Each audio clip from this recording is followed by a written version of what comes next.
Malam ini kita pelajari adab-adab yang terdahulu daripada sembahyang berjamaah.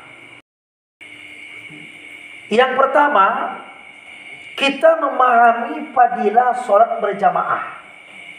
Untuk apa kita pahami? Supaya datang semangat kita untuk berjamaah. Karena ada sebagian orang berpikir, sholat pak berjamaah, di rumah terus kan sholat juga, yang penting kan sah.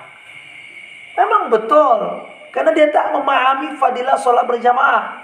Kita mesti paham ini pak, kelebihan sembahyang berjamaah itu luar biasa, dan sekaligus pula menyiar agama Islam dan dituntut dalam agama. Hukumnya sunat muakkadah dalam perkampungan orang-orang Islam, masjid.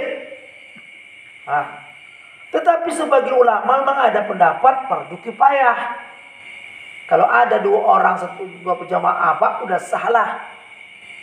Tapi ada juga menganggap sunat muakkadah, sunat yang dikuatkan. Tapi melihat kondisi umat hari ini banyak memegang pada fardu kifayah. Nampak di 2 orang ada cukup lah itu, kita tak bala lah. Itu pula. Padahal kata Rasulullah SAW lewat sabdanya, Salatul jama'ati tafdulu Salatal fardhi bisab'i wa isrina darajah. Sembahyang berjamaah itu lebih afdal, lebih besar pahalanya daripada sembahyang yang sendirian. Berapa? Bisab'i wa isrina darajah, 27 derajat. Andai kata kita sholat isya berjamaah dapat 27 derajat, datang orang ketinggalan, setelah salam dia datang sholat sendirian, andai kata 27 kali pun dia ulang sholat itu, takkan menyamai nilai pahala sholat berjamaah. Belum. Subuh kita berjamaah, kita ulang subuh itu sampai 7 kali. Assalamualaikum warahmatullahi, assalamualaikum warahmatullahi, bangun lagi, usoli lagi, sampai 7 kali. Takkan dapat kita mengimbangi, mengejar nilai derajat pahala orang yang sholat berjamaah. Apalagi khusus kepada sholat isya dan subuh berjamaah ini, Masya Allah. Kenapa subuh sama isya berbeda dengan yang lain? Sebab isya ini orang sudah kecapean, langkah-langkah nak tidur, badan pun udah pegal-pegal dah. Kenapa subuh? Karena subuh itu bukan mudah untuk dapat bangun. Apalagi hujan rintik-rintik, ditambah angin agak berhembus sepoi-sepoi. Asal mau menarik selimut, taruhkan dalam jempol kaki, kepala pun diselubungi, jam 7.30 bangun. Itu bukan enteng pak. Makanya kelebihannya apa kata Rasulullah? Man shallal isya'a fi jama'atin faka'annama shalla nisfal lail. Wa man shalla subha fi jama'atin faka'annama shalla laila kullah. Begitu dalam hadis riwayat Muslim. Barang siapa yang sholat berjamaah isya, seolah-olah dia itu sholat nisfal lail, setengah malam. Bayangkan kita sholat, orang sholat isya berjamaah, seakan-akan dia sholat dari jam 6 sore sampai jam 12 malam. Tahan pak, sholat tarawih jangan pingsan nunggu dia 1 jam. Itulah pahala orang berjamaah. Kan rugi tak berjamaah. Orang tak ada halang, tinggalkan kejap berangkat. Tapi itulah cobaan syaitan iblis pun tak dibagi ya kita mengejar itu tuh. Di usia-usia senja umur kita nih pak, rasanya tak terkejar lagi waktu kalau dibandingkan sisa umur kita dengan pahala yang akan kita jemput untuk bekal akhirat itu. Kalau muda-muda misalnya dia kalau panjang umur. Wa man shalla subha fi jama'atin faka'annama shalla laila kulluh. Barang siapa yang sholat subuh berjamaah, seolah-olah dia sholat sepanjang malam. Sanggup kita bu, dari jam 6 sore sampai jam 6 pagi besok.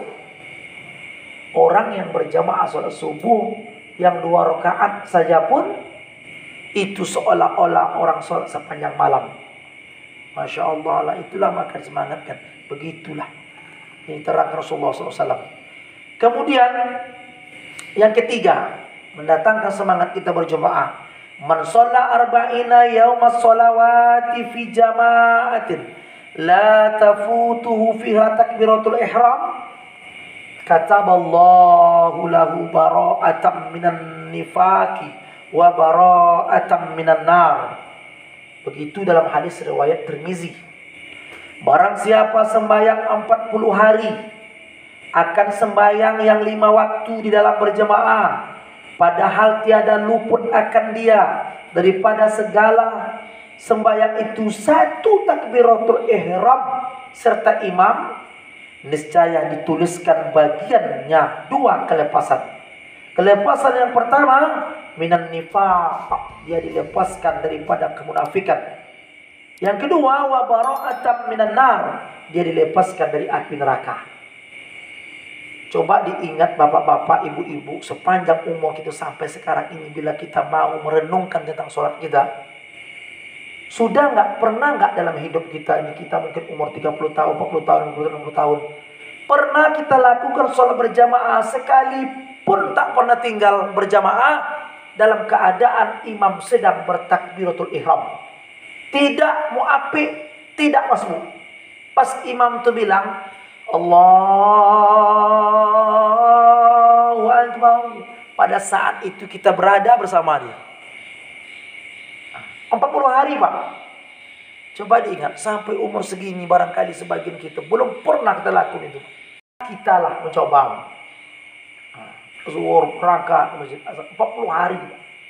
Dilepaskan Allah Ta'ala daripada munafik dan kelepasan dari api neraka. Begitu, Masya Allah, hebatlah untuk jemaah.